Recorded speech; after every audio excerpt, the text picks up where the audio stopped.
Fala galera, vamos responder algumas questões aí da Lei 11.473 de maio de 2017. Dispõe sobre cooperação federativa no âmbito da segurança pública. Revoga a Lei 10.000 de 2001. Então vamos partir aqui para as questões dela aí. Então vamos partir para alguma das questões dela aí. E a primeira questão aqui, na letra A, diz o seguinte: servidor civil vitimado durante as atividades de cooperação federativa de que trata a lei 11.473, fará jus, no caso de invalidez incapacitante para o trabalho, a indenização no valor de R$100 mil e seus dependentes ao mesmo valor, no caso de morte do caso do servidor civil. E a letra B é o seguinte: a União, por intermédio da Secretaria de Governo, poderá colocar à disposição do Estado, em caráter emergencial e provisório, servidores públicos federais para execução de convênios de cooperação federativa. Serão computados para efeito de adicional de férias as diárias concedidas aos servidores militares dos estados que participarem de atividades desenvolvidas em decorrência de convênio de cooperação. Então serão computadas para efeito de adicionais de férias as diárias, no caso de cooperação. As diárias, a indenização devida aos servidores que participarem de atividades desenvolvidas em decorrência de convênio de cooperação serão custeadas proporcionalmente entre a União e os entes convenientes. Os ajustes celebrados nos convênios de cooperação federativa deverão conter, essencialmente, o plano de aplicação de recursos financeiros, não sendo necessário, porém, conter cronograma de desembolso. Então, nessa primeira questão aí, que é a questão na A, ela está no fundamento dela, é o artigo 7º desta lei.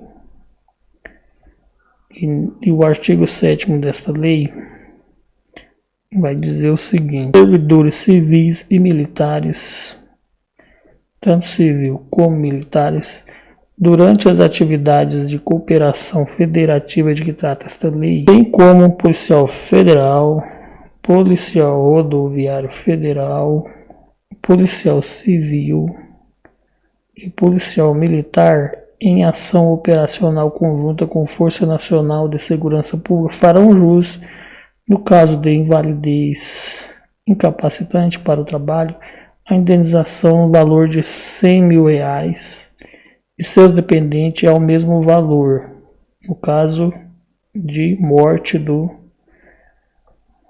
de algum desses policiais aqui.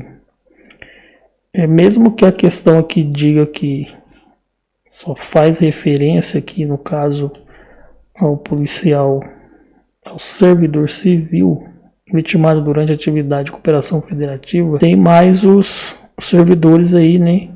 Não pode esquecer aqui dos servidores civis, militares, os policiais federais, rodoviária federal, policial civil, polícia militar. Agora também vai entrar aí os agentes penitenciários, né? Operações conjuntas com Força Nacional de Segurança Pública, que os agentes penitenciários agora serão policiais penais, então vão entrar aqui também nessa questão da segurança pública. Então a questão correta seria a letra A. Vamos para B. A União, por intermédio da Secretaria de Governo, poderá colocar à disposição dos estados, em caráter emergencial e provisório, servidores públicos federais para execução de convênio e cooperação. Então, nessa alternativa B, o fundamento dela é o artigo 4º, parágrafo único da lei. Vamos ver o que diz o artigo 4º, parágrafo único. Artigo 4º, aqui, artigo 4º. Parágrafo único. A União, por intermédio do Ministério da Justiça, poderá colocar à disposição dos Estados e do Distrito Federal, em caráter emergencial e provisório, servidores públicos federais ocupantes de cargo congêneres e de formação técnica compatível para a execução do Convênio de Cooperação Federativa de que trata a lei sem ônus. Então aqui nessa questão seria Ministério da Justiça e não Secretaria do Governo. A C, ela é com relação aos adicionais de férias e as diárias concedidas aos servidores militares que participarem de atividade desenvolvida serão computados. Então vamos ver aí o artigo 6º, parágrafo 1º dessa lei. Vai dizer o seguinte: artigo 6º e parágrafo 1º. A diária de que trata o caput desse artigo será concedida ao servidor enquanto mobilizado no âmbito do programa da Força Nacional de Segurança Pública em razão de deslocamento da sede em caráter eventual ou transitório para outro ponto do território nacional e não será computada. Então a questão aqui não será computada para efeito de adicional de férias de 13º salário, nem integrará salários, remunerações,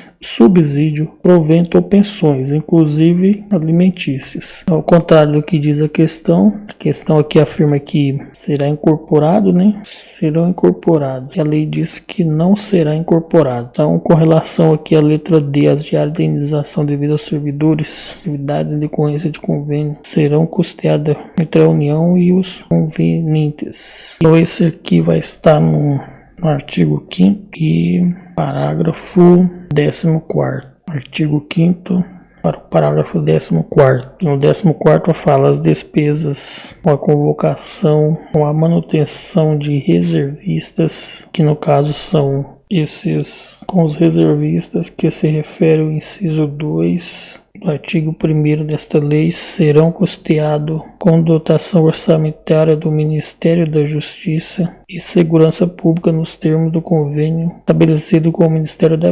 Defesa no período que integrarem os quadros da Força Nacional. Então aqui está falando que vai ser custeada entre a União e os entes federativos e na verdade vai ser Ministério da Justiça e Segurança que vai custear isso aqui. Ministério da Justiça e da Segurança. Os ajustes celebrados em convênios e cooperação federativa deverão conter essencialmente o plano de aplicação de recursos financeiros, não sendo necessário, porém, conter o cronograma. Esse aqui é o artigo 4º da lei. No artigo 4 está aqui os ajustes celebrados na forma do artigo 1º desta lei deverão conter essencialmente identificação do objeto, identificação de metas, definição da despesa ou fases de execução, plano de aplicação de recursos financeiros, cronograma de desembolso,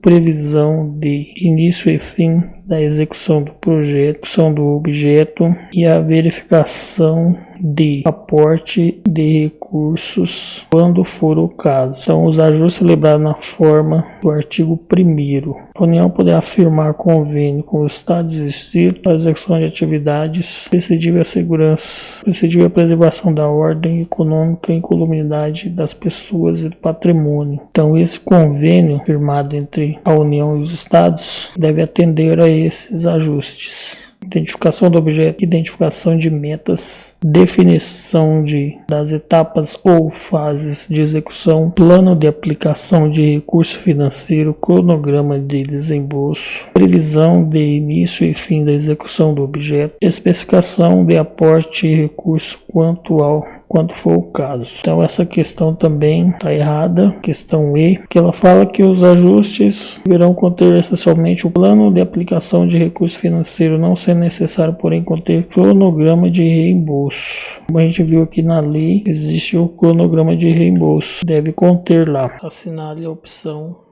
correto. De acordo com a lei de regência, a Defensoria Pública da União deve prestar assistência jurídica ao preso em ambas as etapas do incidente de inclusão ou de transferência para o sistema Penitenciário Federal. Conforme o decreto regulamentar, se ocorrer progressão de regime de preso custodiado em estabelecimento penal federal, caberá ao diretor de ofício providenciar no estabelecimento penal a transferência do preso para a ala prisional adequada ao cumprimento do novo regime. Para que seja realizada a inclusão ou transferência do sentenciado para o sistema penitenciário federal, exige-se que ele se encontre no regime disciplinar diferenciado do sistema prisional de origem. Embora a inclusão do preso no sistema penitenciário federal seja medida de natureza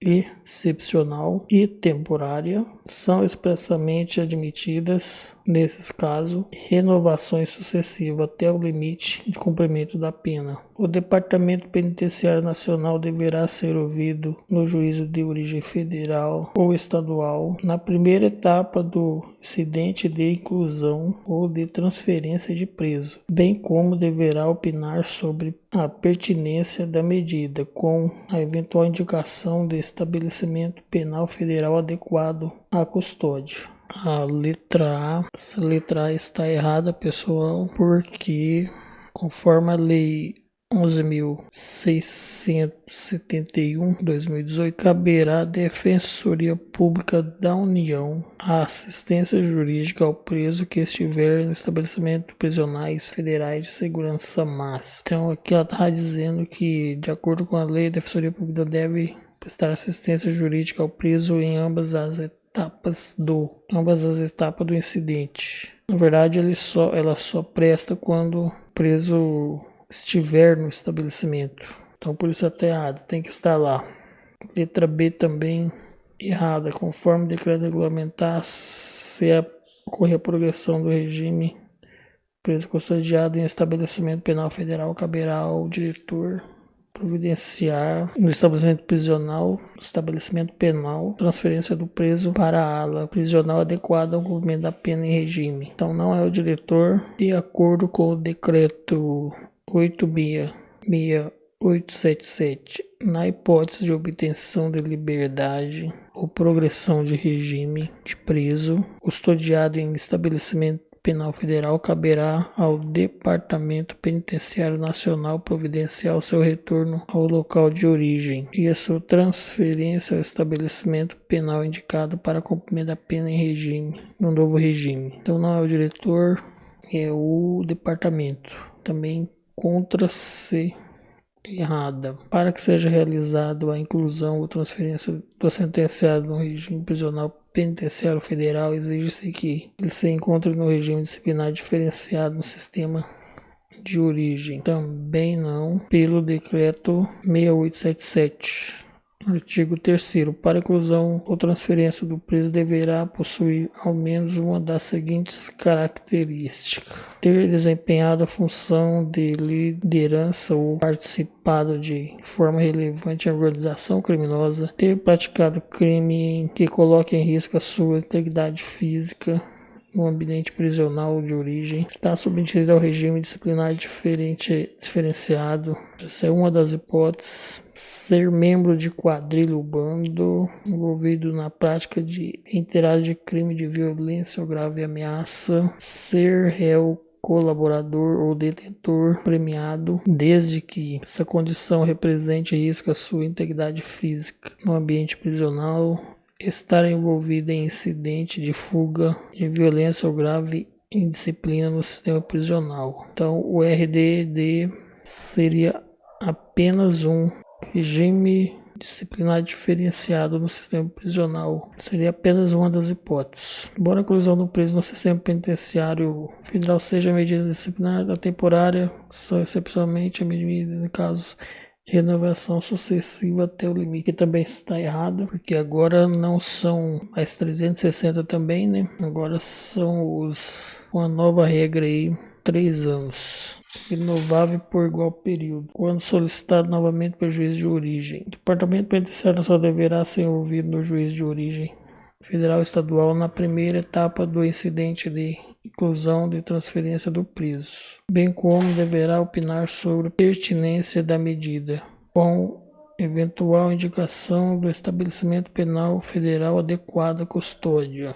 E a letra E é a correta porque na Lei 11.671, artigo 5º, parágrafo 2º, instruídos os autos do processo de transferência serão ouvidos no prazo de 5 dias cada, quanto não requerentes à autoridade administrativa, o Ministério Público, a Defesa, bem como o Departamento Penitenciário Nacional, a quem facultado indicar o estabelecimento penal federal mais adequado. O DPEM indica o estabelecimento mais adequado, que é a correta. Então vamos para a segunda questão da Lei 11.473. Vamos aí para a alternativa A. A execução de atividades e serviços imprescindíveis à incolumidade das pessoas deverá ser firmada por meio de convênio entre a União e os Estados. A cooperação federativa compreende o desenvolvimento de atividades de capacitação e qualificação profissionais no âmbito da Secretaria Nacional de Operação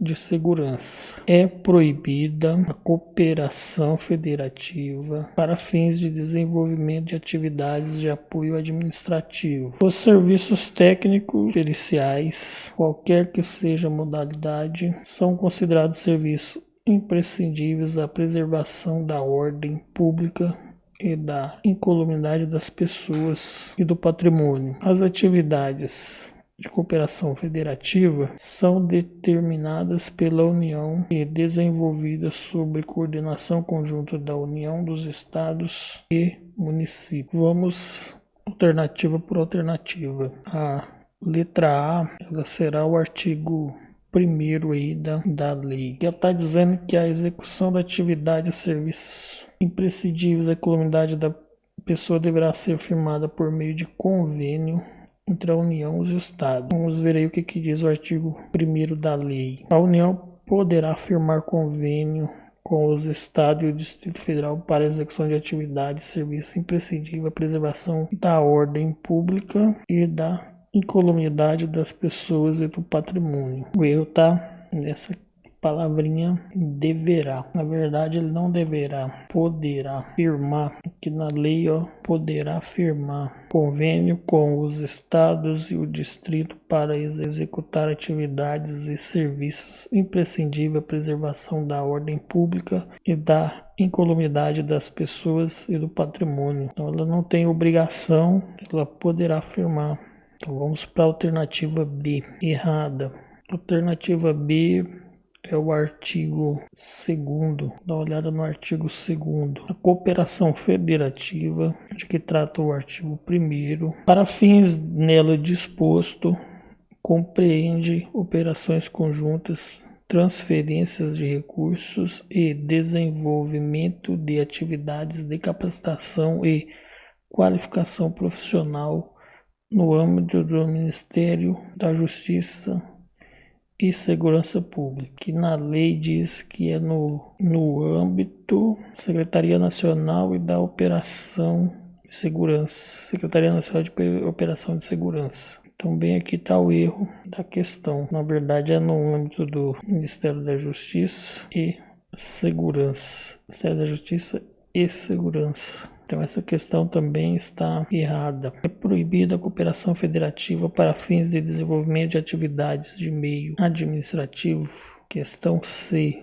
Isso aqui é o artigo 3º, parágrafo 2º. Ela não é proibida, pois a lei diz no parágrafo 3º, no artigo 3º, parágrafo 2º, cooperação federativa no âmbito do Ministério da Segurança Pública também ocorrerá para fins de desenvolvimento de atividades de apoio administrativo e de projetos na área de segurança pública. Então, ocorrerá e não proibido o desenvolvimento de atividades e projetos da área de segurança pública. Então, aqui é permitida a cooperação. Na letra D vai ser o artigo 3º e inciso 4º. Consideram-se atividades, vamos ver o artigo 3º, inciso 4º. Considera-se atividade de serviço imprescindível a preservação da ordem e da economidade das pessoas e do patrimônio para fim dessa lei: policiamento ostensivo, cumprimento de mandado de prisão, cumprimento de alvará, soltura, a guarda, vigilância, custódia do preso, os serviços técnicos periciais, qualquer que seja a modalidade, o registro e a investigação de ocorrências policiais, atividades relacionadas à segurança dos grandes eventos, atividades de inteligência de segurança pública, cooperação de ações e operações integradas de segurança, auxílio na ocorrência de catástrofe ou desastres coletivos, inclusive para reconhecimento de vitimados, apoio às atividades de conservação e policiamento ambiental. Então aqui na questão fala que serviços técnicos de perícia, qualquer que seja a modalidade, são considerados serviços imprescindíveis à preservação da ordem pública e da economidade das pessoas e do patrimônio. Então aqui no 5º tem aqui os serviços técnicos e periciais, qualquer que seja a sua modalidade. Então essa questão aqui é a correta, a letra D é a correta. Os serviços técnicos periciais são imprescindíveis à preservação da ordem e da comunidade. E a letra E, galera, está no artigo 1º da lei. Vamos aí para o artigo 1º. Poderá a União firmar convênio com estados. A União poderá firmar convênio com os estados e Distrito Federal para execução de atividades e serviço imprescindível à preservação da ordem pública e da incolumidade das pessoas e do patrimônio. E aqui na questão está dizendo que as atividades de cooperação federativa são determinadas pela União e desenvolve-se a coordenação dos estados, União, Estado e município. E, na verdade é Estados e Distrito Federal, que seria o DF. Nos termos da Lei 11.473, caso seja insuficiente os convênios firmados entre a União e os entes federados para suprir a previsão do efetivo da Força Nacional de Segurança Pública, as atividades de cooperação federativa poderão ser desempenhadas em caráter voluntário por militares que tenham passado para inatividade há menos de um ano, reservista que tenha servido como militar temporário das Forças Armadas e passado para a reserva há menos de 2 anos, reservista que tenha servido como militar temporário das Forças Armadas e passado para a reserva há menos de 3 anos, 3 anos e 2 anos, servidores das atividades fim dos órgãos de segurança pública dos municípios que tenham passado para inatividade há menos de 4 anos, servidores das atividades fins dos órgãos de perícia criminal dos estados que tenham passado para a inatividade há menos de 5 anos. Então a resposta correta dessa questão, ela encontra-se no artigo 5º e parágrafo 1º, incisos 1 e 2. Vamos ao artigo 5º. O artigo 5º diz que as atividades de cooperação federativa no âmbito do Ministério da Justiça e Segurança Pública serão desempenhadas por militares dos Estados e do Distrito Federal e por servidores das atividades fim dos órgãos de segurança pública, do sistema prisional e de perícia criminal dos entes federativos que celebrarem convênio na forma do artigo 1º dessa lei.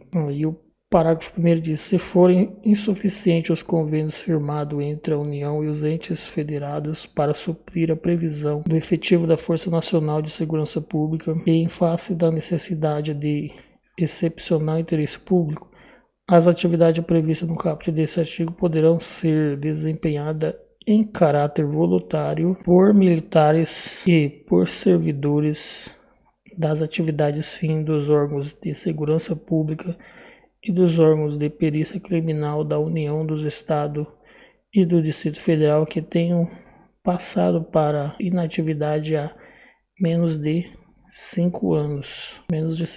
Por reservista que tenha servido como militar temporário das Forças Armadas e passado para a reserva há menos de 5 anos, nos termos de convênio celebrado entre o Ministério da Defesa e o Ministério da Justiça e Segurança Pública. Então, alternativa correta C é a letra E. Servidores das atividades fim dos órgãos de perícia criminal dos estados que tenham passado para a inatividade há menos de 5 anos. Então, galera, aqui a regra é o seguinte: paramilitares, Estado e Distrito Federal. E servidores das atividades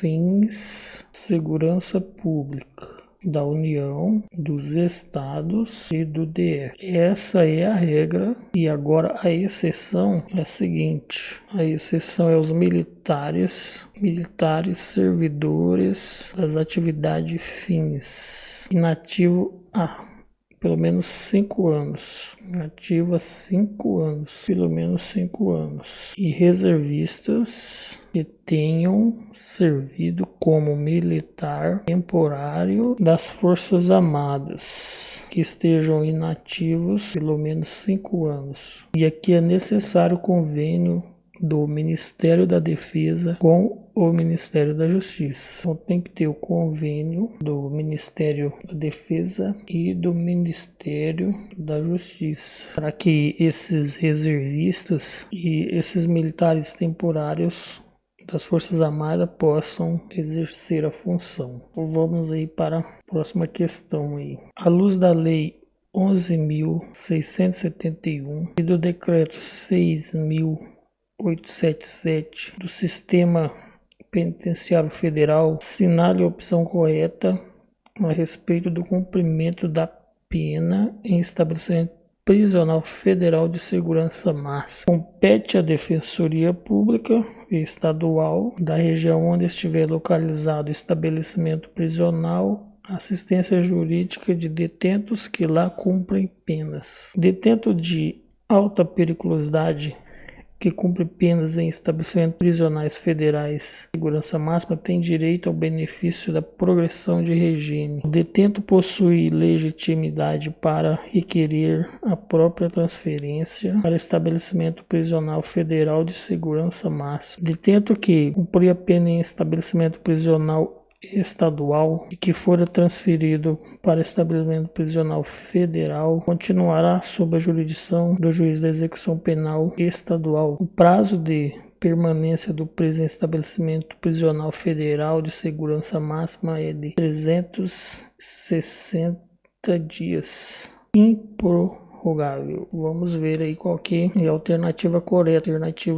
Então, galera, nessa letra A, competência é do Defensoria Pública da União. Isso está no artigo 5º da Lei 11.671, que diz: caberá à Defensoria Pública da União a assistência jurídica ao preso que estiver em estabelecimentos penais federais de segurança máxima. Na questão 2, que os detentos de alta periculosidade com pena federal de segurança máxima têm direito ao benefício da progressão. Segundo o informativo 838 do STF, o condenado que cumpre pena em presídio federal não pode ser beneficiado com progressão de regime enquanto persistirem os motivos que o levaram a ser transferido para esta unidade.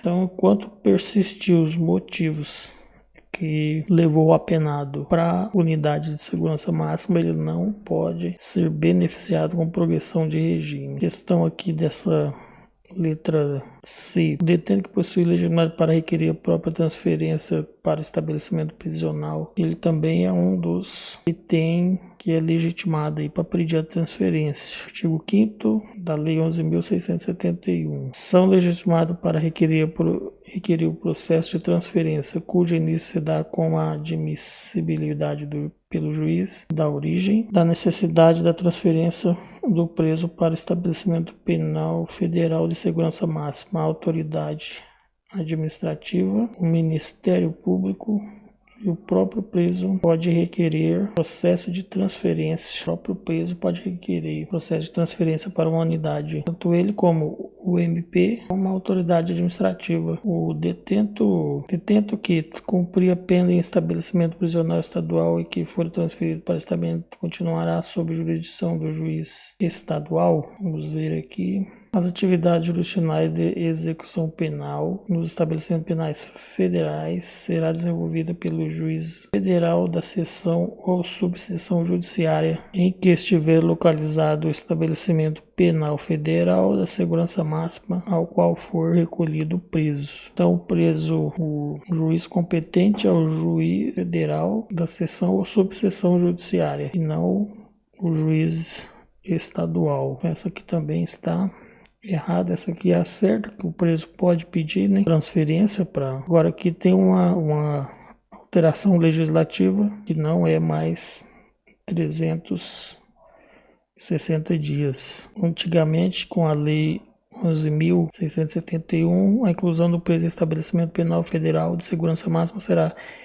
excepcional e por prazo determinado. O período de permanência não poderá ser superior a 360 dias, renovável excepcionalmente quando solicitado motivo pelo juiz de origem. Agora, atualmente, houve a mudança. O período de permanência será de até 3 anos, renovável por igual período, renovável, quando solicitado novamente pelo juiz de origem, observados os requisitos de transferência e se persistir os motivos que há determinaram. Você não pode confundir com permanência em regime disciplinar diferenciado, que atualmente é de 2 anos, o RDD, regime disciplinar diferenciado. Atualmente é de 2 anos e ainda pode ser renovado. Então essa foi a alteração. Essa alteração ela advém da Lei 13.964 de 2020. É o pacote anticrime.